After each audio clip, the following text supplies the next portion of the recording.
Good morning, guys. How are you doing?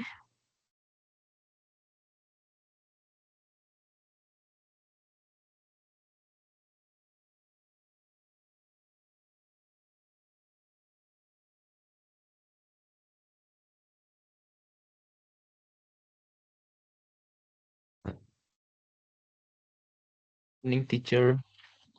I'm okay, Hi, thank you. Miss. You? Good. Good. Thank you for connecting this early. I know it's a little bit early, but I don't have more time. But yeah, I really appreciate that you guys are here. We are going to start the class now. So today, is an exam preparation session, but we are going to be focusing on the reading skill. How are you guys with reading in English? Do you feel comfortable when you read in English, or maybe it's your weakest skill, or is it easier for you?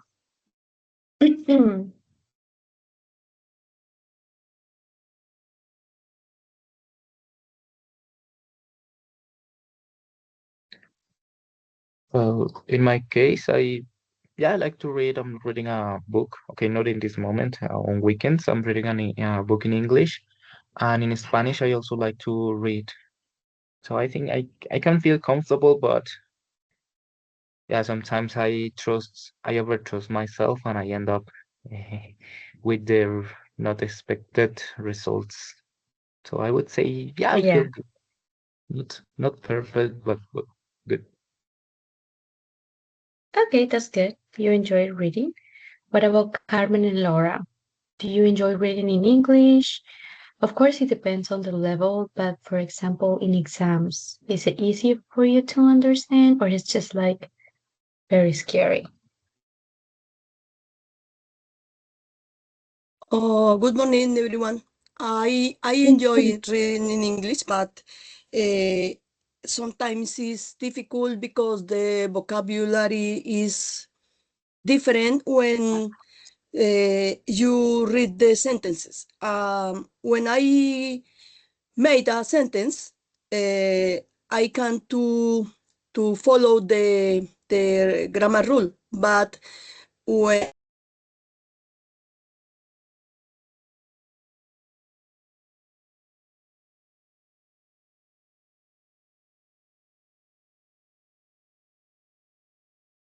Uh, can you guys hear me?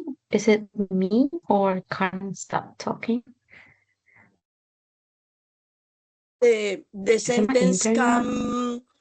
can change the meaning, and is difficult for me understand that in at the moment. Mm-hmm. Yeah, I think, guys, can you hear me well? Yes, teacher. Okay, perfect.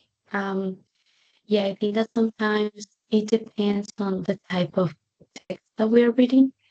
Um, I would say that the text that we will read right now today is a little bit, I would say, easy compared to the ones that you will read when you are going to take the TOEFL.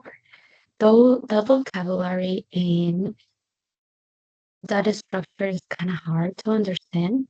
The vocabulary is very hard to because, of course, they try to like challenge you and use very difficult words to prove that you are um, in high level or not. So, yeah. So what we're going to do today is that we are going to read a lot, and we are going to maybe talk about a few tips that you might already know, maybe not. And yeah, that's pretty much it what we are going to do today. This is the agenda. You guys know the agenda. We're going to start with greetings. I don't know if Carmen, you know Jason and Laura, but I know all of you guys. I have had the great opportunity to see you every week. But I don't know if you don't know, let's introduce very briefly. Um, you guys know me, I'm Sophia, 27. And something else that we can say is that what did you guys eat last night? Last night, I tried to do desgranado um, with cottage cheese. Uh, I didn't want to add like any sausages or anything. Just like cottage cheese for the protein and like a little bit of onions and like I add tartara and it ended up pretty good. Not the most healthy option, but I was craving a desgranado. And that's it. What about you, Carmen? Can you please introduce yourself, your age, where you're living, and what did you eat last night? Okay, last night I worked Mm-hmm. on until 10 p.m. and the dinner or the supper is difficult at that hour. Is late, and Mm-hmm. I ate scrambled eggs Mm-hmm. and crackers and tea. Is Okay, that's good. a light supper. And That's very then good. Thank you. I go to bed, Mm-hmm. and at 2 a.m. I woke up. And Okay. my I don't know, my night is cut in two parts. Is Oh, crazy. I see. Is bad. Okay. Is it because you have another job or is it because you can't sleep? I think it's because the late supper is not good for me. Okay. I see. Okay. Thank you, Carmen, for sharing that. Thank you for introducing yourself. Now, Laura, can you please introduce very briefly and share what you ate last night? Sure. Good morning, teacher and everybody. It's a pleasure to be here with you. My name is Laura. I'm 25 years old. I live in Perida, and something that I can tell about the activities that I carried out yesterday was that I ate two scrambled eggs as usual and arepa too. Yesterday, I had Mhm. the opportunity to go to some places because I was doing my social service practice, and I was a little bit under the weather. I'm still in the same way, but it was such a productive day. And I don't remember exactly what I ate for lunch. I think that I had some beans, rice, and meat, and that is something that I can say about myself. And thank you. Thank you very much. And Jason? Okay, hello there. My name is Jason. I'm 23 years old.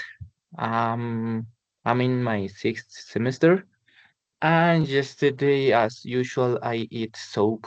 My mom, she likes to prepare soup every day, almost every day. So yeah, that's my usual food at night. That's good.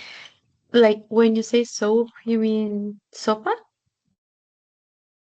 Yeah, I'm I'm thinking because the word for jabón is Yeah. similar. So yeah, Yes. So soap is jabón, but soup is sopa. So I was like, oh my that's gosh, are you soup. eating Yeah, jabón for this? Oh, I see. soup. I see. Yeah. Okay, perfect. Thank you. I was wondering because the other day I watched a TV show of like weird manias that people have. And there was a girl that used to or likes to eat soap. Or another one that likes to eat cotton, algodón, which is crazy. So I just wanted to make sure that you don't have those manias, Jason, which is great. Okay, so now we're going to continue. Carmen, can you please help me reading the goal of today? Yes, by the end of this session, you will be able to read more confidently and understand longer text by practicing reading strategies. You will learn how to identify the main idea, understand new vocabulary from context, and answer different types of comprehension questions. There you go. So that's pretty much what we are going to do. We are going to read here and there a few texts. We're going to identify the paragraph main idea, the thesis statement, the details, and that will make that we will understand a little bit more the whole picture of the text. So now we're going to do a warm-up activity.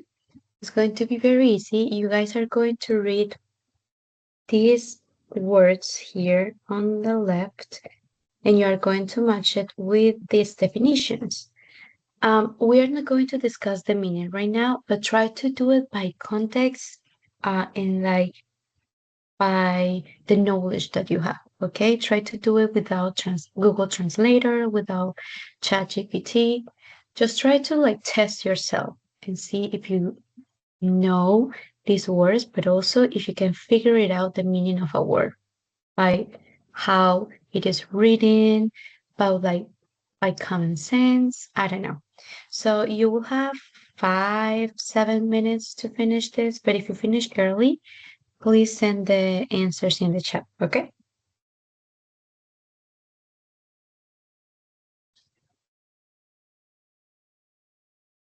Okay.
Okay, so let's see.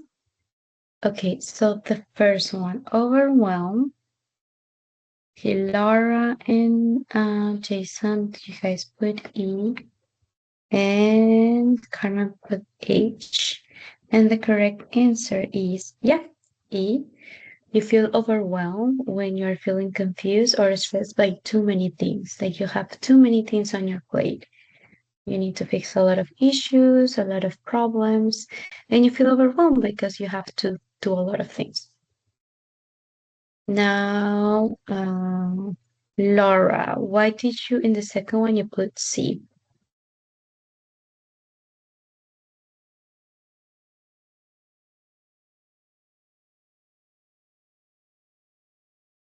Yes, teacher. Yes, what can you explain why in the you pair the number 2 with the letter C?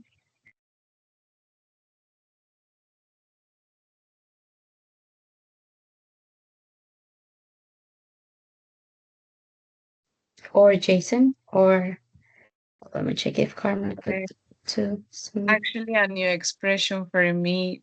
I was Okay, guessing the answer. that's fine. That is fine.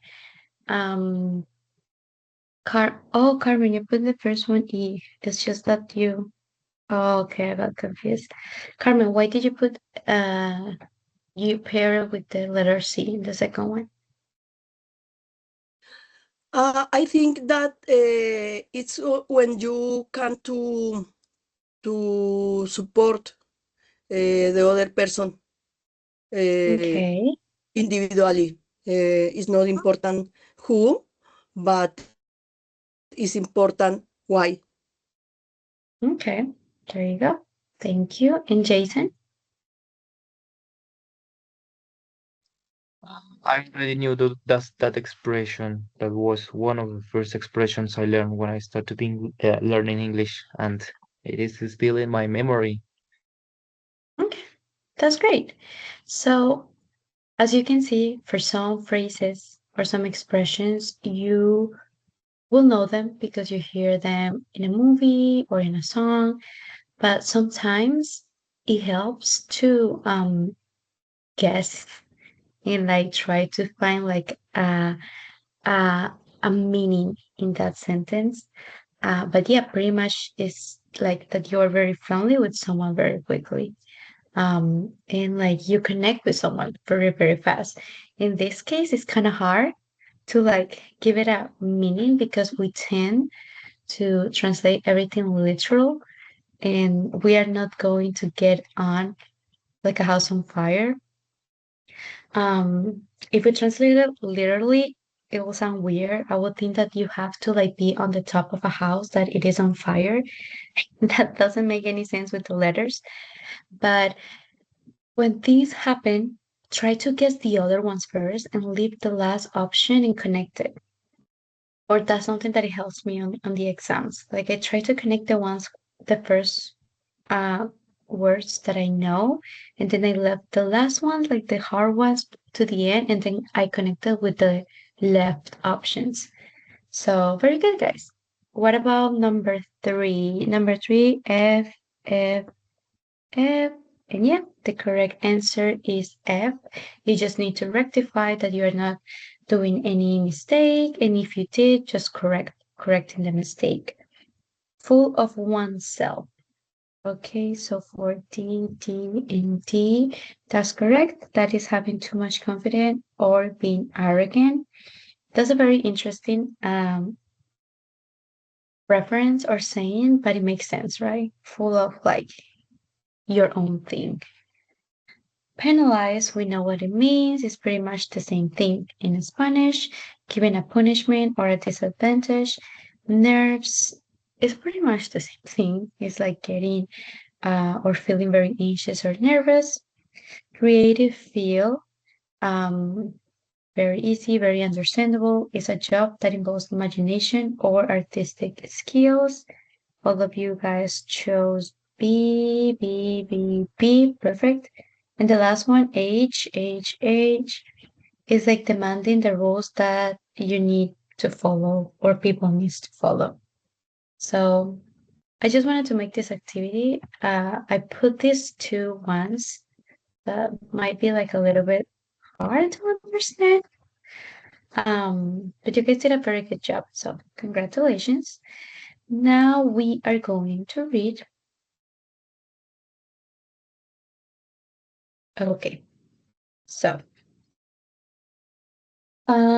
okay, so Carmen, you're going to read the first paragraph, Jason the second one, Laura the third one, then Carmen again the fourth one, Jason the fifth one, Laura the sixth one, and then Carmen, you will read again the last one, okay? So can you please help me reading the first one? Okay, teacher. The fake hairdresser remembers. Some years ago, Hairdressers? excuse me, hairdressers, dressers, Hairdresser. hairdresser, hairdresser. The fake hairdresser remembers. Some years ago, a British TV company came up with an idea for a reality TV show.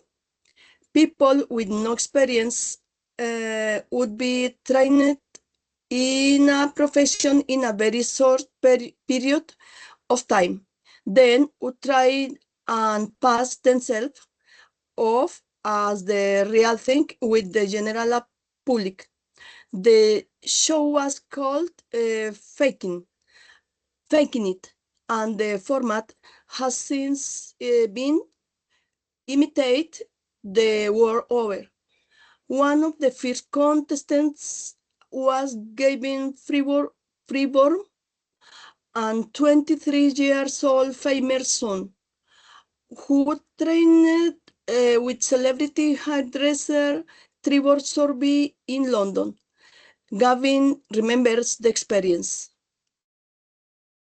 Okay, there you go. Jason?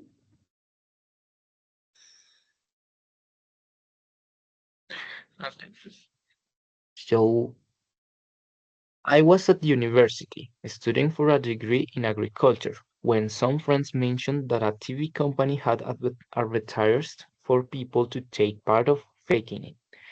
They were looking for someone who could never picked up a pair of scissors or thought of hairdressing as a career, which I certainly hadn't.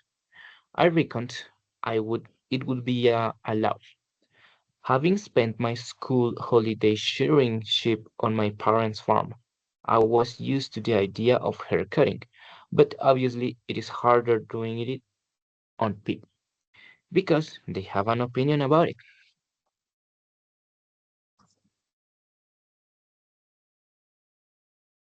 Laura?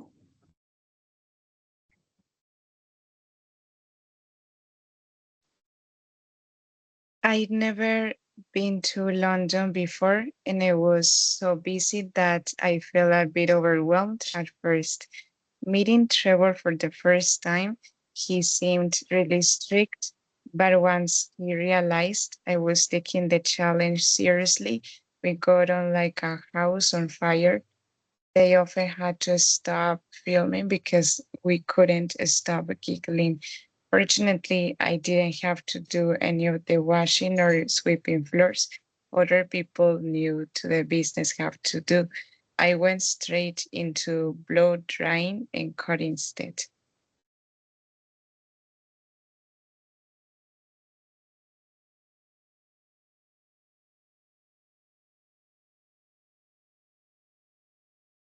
Carmen? Oh, excuse me.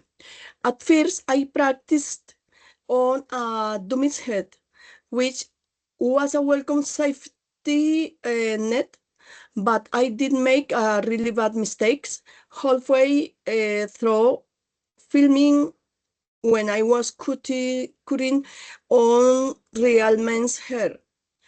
I'd been shown how to use clippers to get a cropped effect, but hadn't been warned on to angle the comb.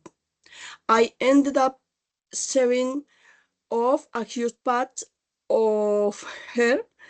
He couldn't see what I done, but the camera crew couldn't stop laughing. So it was Laughing? obvious. Laughing. So it was obvious I made a mistake. Luckily, I managed to rectify the situation and told the client who was all right about it. So I forgave them.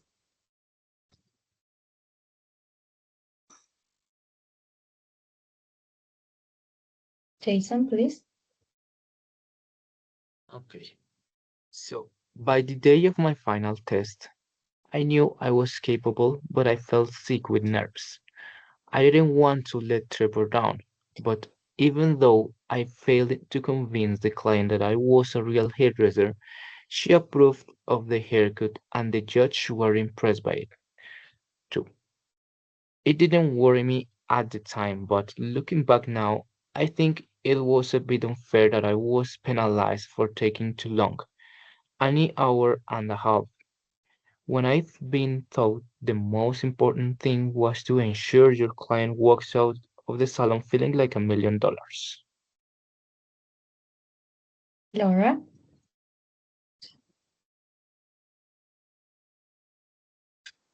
After the program, I went home for a week, but I decided to come back to London because I'd fallen in love with the buzz of the city.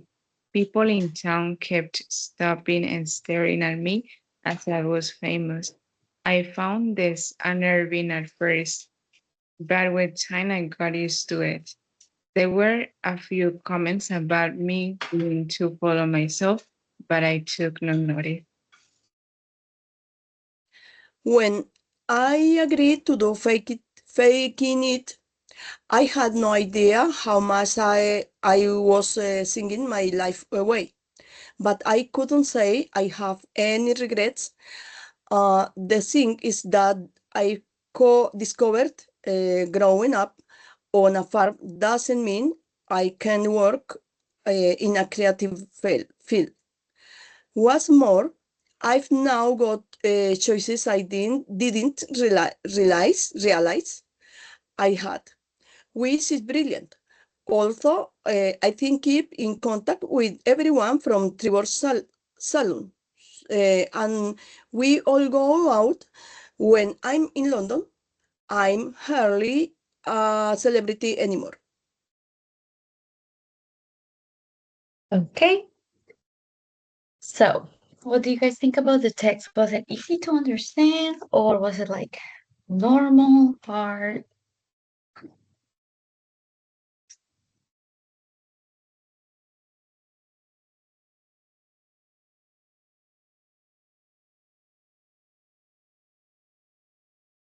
Yeah, I think it was easy. It doesn't have that kind of technical researched vocabulary. I think it Mhm. was understandable. That's good. What do you think, Carmen? Excuse me, please. Can you repeat me the question, please? Yeah, did you understand the text or was it hard to understand? Is a little uh, uh, understand, but is uh, only think a few about that. Okay. And Laura? Well, teacher, in my case, I might say that I comprehended the idea of the text. There were some parts that I still need to work on, especially for vocabulary, because I'm still having some issues to understand some expressions and some words based on the context. But I might say that it was a really eye-catching text, and I enjoyed it, understood some parts that the text had. That's great.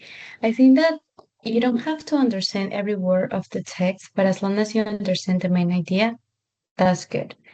So, usually the questions will ask you for general idea, main idea, and details. So a very important thing that we need to keep in mind when we write, but also when we read, is the thesis statement. Do you know, have you ever heard about the thesis statement?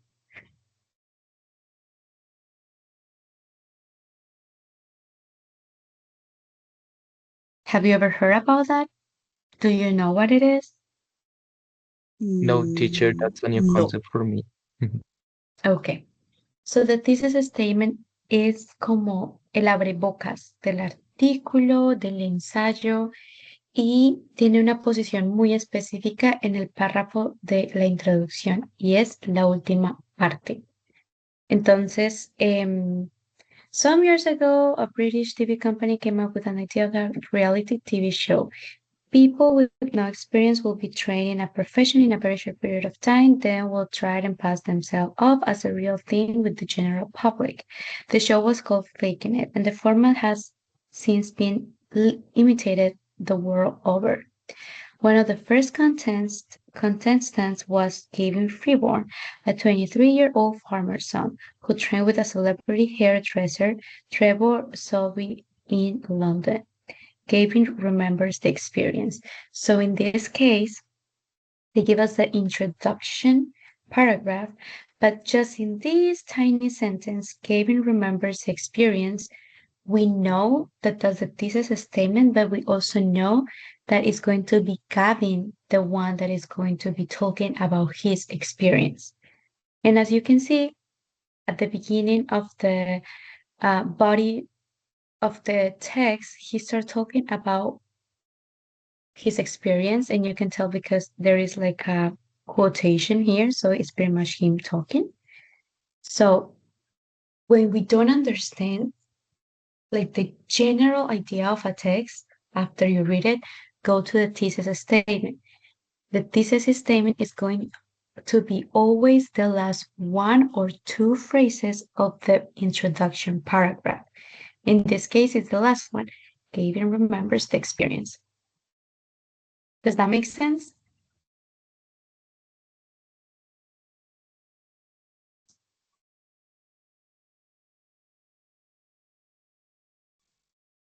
Yes, I think so. Ok. Lo voy a volver a explicar en español para que como que quede más claro. Usualmente el thesis statement va a ser la frase de la que prácticamente el ensayo o el texto va a hablar sobre. Entonces, obviamente tenemos el título de Claro. Fake Hairdressers Remembers. Entonces aquí sabemos que la persona que fue un falso estilista recuerda. Tenemos el primer párrafo donde nos dan contexto, la introducción, pero luego al final la última oración nos dice, Gavin recuerda la experiencia. Eso significa que Gavin o alguien va a hablar, ya sea Gavin o otra persona o un periodista, lo que sea, va a hablar sobre la experiencia de haber sido un fake hairdresser. Entonces, cuando no entendemos para nada la idea o como el mensaje principal de un texto, el thesis statement nos va a ayudar muchísimo para tener como una, ¿cómo se le dice esto en español? Como la foto completa, el paisaje completo de lo que va a hablar el texto y de lo que acabamos de leer. Como una idea Este general. thesis es una idea general. Este thesis statement es muy importante en la escritura. Si ustedes van a presentar un examen de TOEFL o el otro, sí o sí le tienen que agregar el thesis statement. Probablemente el thesis statement es la parte más importante del ensayo. Si no tienen definido el thesis statement y si no está correctamente ligado a lo que van a hablar en el cuerpo del ensayo y de la conclusión, les bajan un punto por eso. Entonces es importante que como que si quieren ver más videos de cómo escribir un thesis statement apropiado, correcto, en base a la información que pues vayan a escribir. Eso es súper importante para la escritura, pero pienso yo que también para la lectura, porque muchas veces leemos un texto y quedamos igual de perdidos, porque no entendemos todas las palabras, porque no entendemos los idioms, phrasal verbs, todas esas cositas que nos hacen confundir. Entonces, para mí, algo que yo hago cuando estoy tomando exámenes es que me voy al thesis statement y ahí ya sé, tengo como por lo menos una idea de lo que va a hablar el texto. Y siempre va a ser las últimas, usualmente es la última frase, ya sea cortica, larga, la última frase del párrafo introductorio, o a veces pueden ser hasta dos, pero no más de dos. El thesis statement es solo una frase y ya, no más, que va a ser el abrebocas del texto. And that's it. Uh, so that's a very important thing that we need to keep in mind when we write and we read. Also, the main idea. So, the main idea that it is connected with the thesis statement, it is in the first, usually the first sentence of each body paragraph. So here I would say 1, 2, 3, 4, 5, 5 body paragraphs. So usually what the writer wants to, well, maybe here it might be a little bit different because it's him narrating something, but when you are writing an essay or when you are reading an article, the main idea of the paragraph is going to be the first phrase. So, for example, in this case would be, I was at the university studying for a degree in agriculture when some friends mentioned that the TV company had advertised for people to take part of it. So we know that in this article, he's going to give us a context of what he was doing when or before he made part of this TV show. And then the details. Let's find the details. For example, here. I don't understand what they were looking for. I reckon this will be a detail. I reckon it will be a laugh. I was sure that I was going to be a joke. But I was getting used to the idea of getting a haircut, but obviously it's harder to do it on people because they have an opinion about it. So identifying the part of a paragraph is very important to write and to understand what we are reading.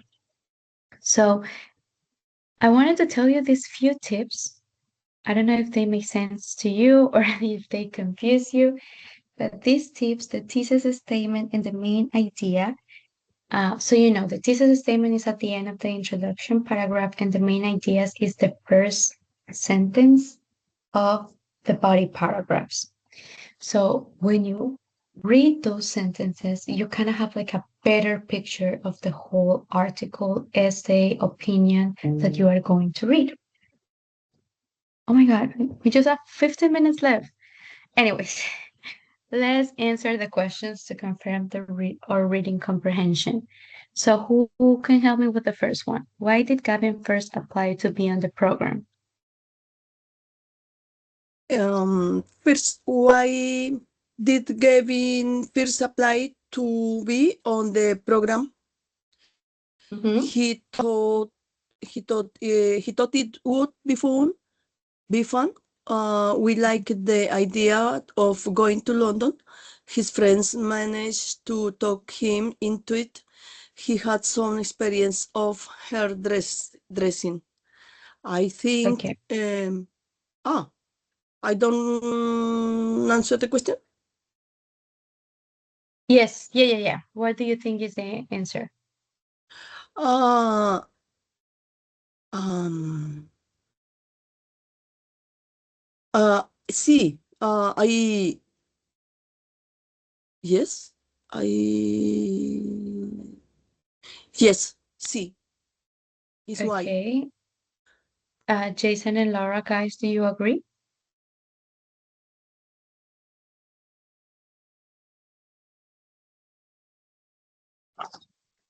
In my case, I think it is A.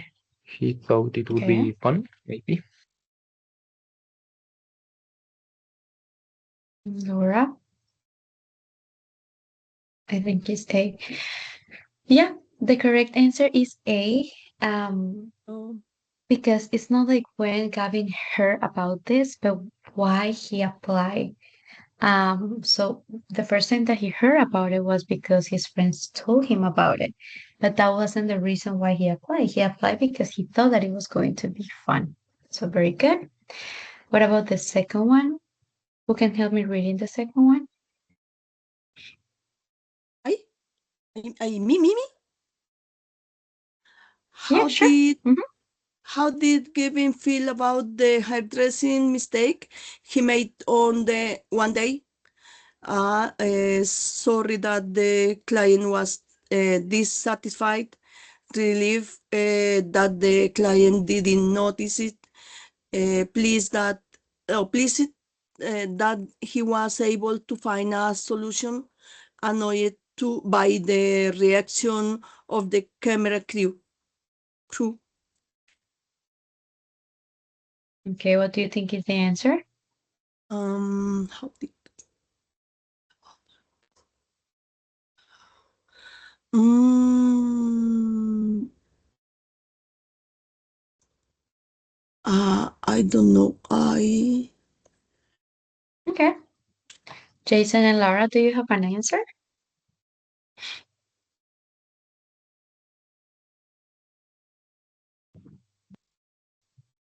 I think it could be C, please, that he was able to find a solution. Okay. Laura, what do you think?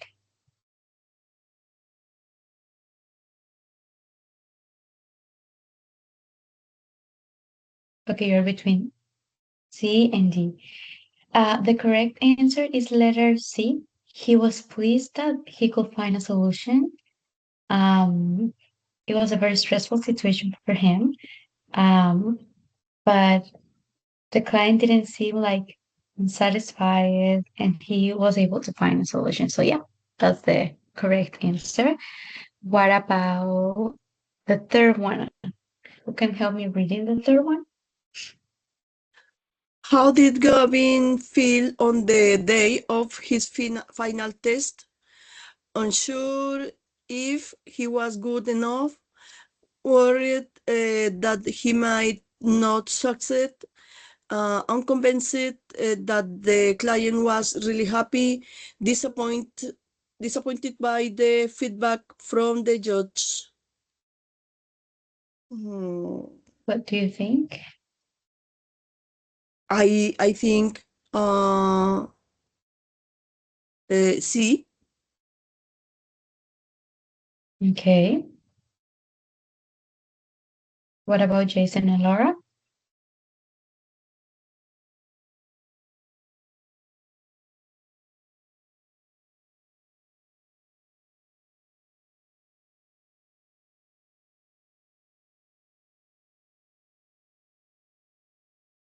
This time I'm not sure. Okay. I'm between, oh no, maybe C or A. I'm sure if he was good enough. I don't remember. Okay. Okay, you see letter C. Okay, so read carefully the question. How did Gavin feel on the date of his final test? So remember that he says that he was like he felt very nervous and that he was going to be very worried that he will not succeed. So the answer is the letter B.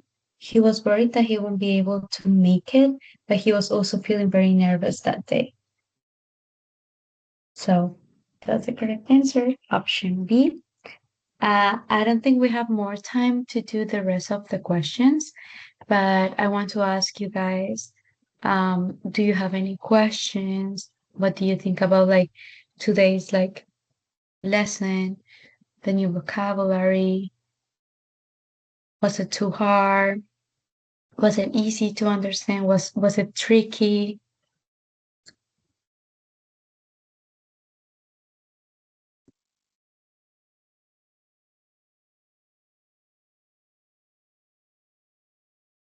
I think the vocabulary was good because we saw it then in the text.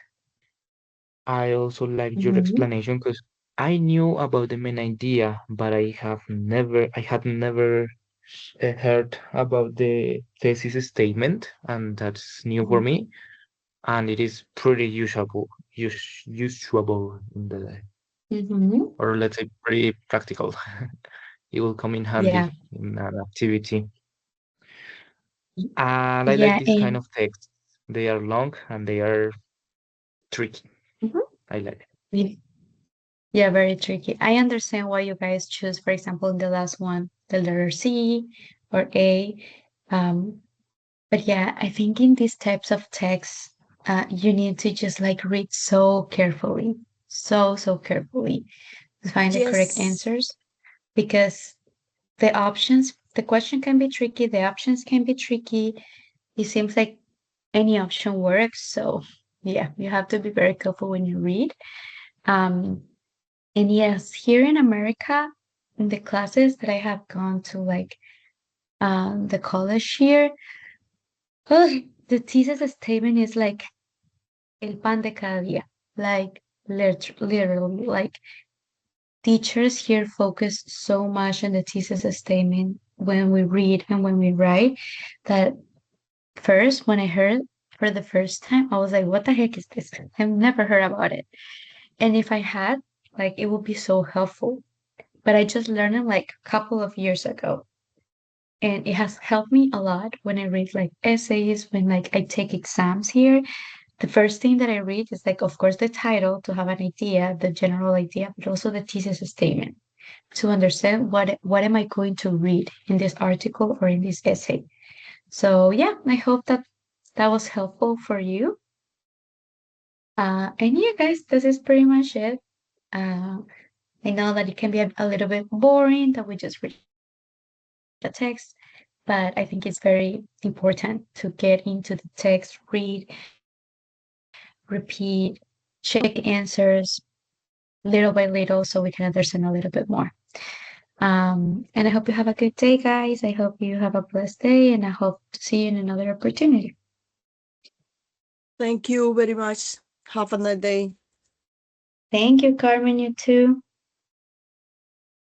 Oh, I'm sorry, Laura. I hope you feel better.